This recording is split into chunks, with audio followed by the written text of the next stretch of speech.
your butt tomorrow, right? And so, thank you, thank you, thank you. This has been, I'm really grateful to be a part of this because I wanted to be a part of this because it shaped me so much as a new person to Portland. I mean, I was actually shocked that, I moved here because this was supposedly a progressive place. And this was the very first fight that I took on as a community member. And so I am proud of who we are today because of that fight that we all took on 37 years. Well, we look good to be 37 years ago. Thank you so much. And thanks to both of you for sharing your wisdom and insights. And do you have any final words that you would like to share with us? I just said my final words. Yeah, well, it was very, very wonderful. Raina? I just want to say thank you, and thank you to everyone here today, and thank you for organizing this event. I think that it was really important for me to come here tonight because the farm worker movement has always seen this as our fight. So, and like I said, this has been something that's been passed down to the younger generation, the story of Measure 9 and how our movements came together. So I just want to thank everyone, especially Kathleen Sadot, who's right here in the front row. I was wondering if you were going to be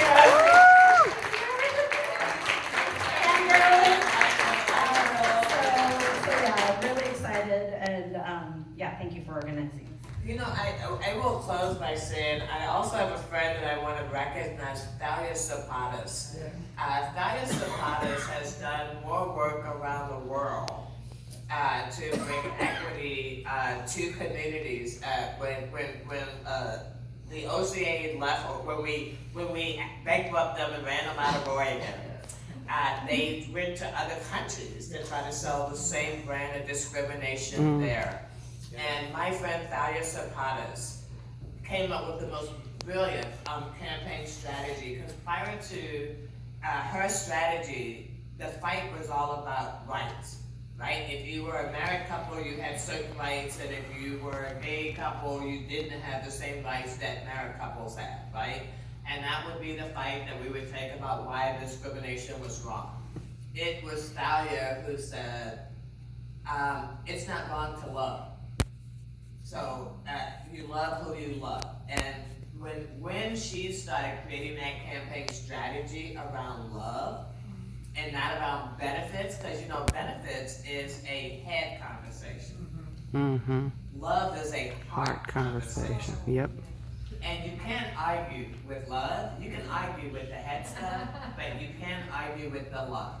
And I credit her with really changing radically the national conversation so that we could really start having a conversation about, don't we all have the right to love who we want to love? And shouldn't the world have more love, not less? I mean, she was brilliant, and because of her, I think we have won so many fights around the globe because of that framing.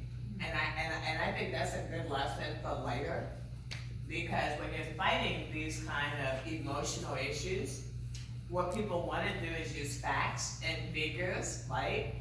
And facts and figures never meet emotion, right? And so being able to take whatever rhetoric the other side is coming up with and actually be able to talk about it from an emotional place is really vital.